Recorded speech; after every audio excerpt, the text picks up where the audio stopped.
आषाढ शुद्ध पौर्णिमा अर्थात गुरुपौर्णिमा 29 जुलै 2026 या दिवशी आपण गुरुपौर्णिमा साजरी करत आहोत. या पौर्णिमेला व्यास पौर्णिमा असेही म्हटले जाते. महर्षी वेदव्यास यांचा जन्मदिवस. गुरूंच्या प्रती कृतज्ञता व्यक्त करण्यासाठी आपण हा दिवस साजरा करतो. गुरु म्हणजे अज्ञानाचा अंधकार दूर करून ज्ञानाचा प्रकाश देणारे हे गुरु. भारतीय गुरुशिष्य परंपरेत हा दिवस अत्यंत पवित्र मानला जातो. आध्यात्मिक गुरु, शिक्षक, आईवडील, जीवनातील योग्य दिशा देणाऱ्या व्यक्ती यांच्या प्रती आदर आपण या दिवशी व्यक्त करतो.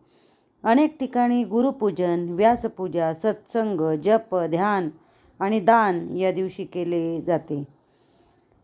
याचा फायदा म्हणजे ज्ञान व विवेक वाढण्यास मदत होते. गुरूंचे आशीर्वाद प्राप्त होतात. मनाला शांती, सकारात्मकता मिळते. अहंकार कमी होतो. नम्रता वाढते. आध्यात्मिक साधना, जप, ध्यान आणि स्वअभ्यासासाठी हा दिवस अत्यंत शुभ असून आपले आईवडील, गुरुजन आणि शिक्षकांना या दिवशी वंदन करून त्यांची पूजा करावं.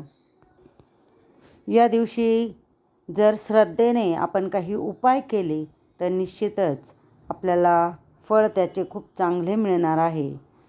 या दिवशी सर्वात प्रथम आपले गुरु, शिक्षक, आईवडील, ज्येष्ठ व्यक्ती यांचे नमस्कार करून त्यांचे आशीर्वाद प्राप्त करून घ्या.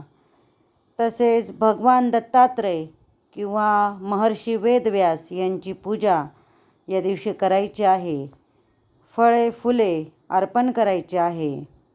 ओम गुरुवे नमः या मंत्राचा जास्तीत जास्त जप करायचा आहे किंवा दिगंबरा दिगंबरा श्रीपाद वल्लभ दिगंबरा या मंत्राचा जास्तीत जास्त जप करायचा आहे. भगवद्गीता, गुरुचरित्र, दत्तबावन्नी यांचे पठण करायचे आहे. दत्तबावन्नीचे पाठ हे 52 वेळेस या दिवशी करता आले तर नक्की करा. या दिवशी दानाचे विशेष महत्त्व आहे. पिवळे वस्त्र, पिवळे धान्य, हळद, केळी, गूळ आणि अन्नदान या दिवशी करणे अत्यंत शुभ मानले जाते. या दिवशी पिंपळाच्या किंवा वडाच्या झाडाला पाणी अर्पण करा आणि चण्याची डाळ आणि गूळ हेही अर्पण करा. तसेच ध्यान आणि आत्मचिंतन करून आपल्या जीवनाला गुरूंच्या शिकवणीचा स्वीकार व संकल्प करा. शक्य असल्यास गरजू विद्यार्थ्यांना या दिवशी वह्या, पुस्तके, शैक्षणिक साहित्य हे दान करा. उपाय छोटे आहेत.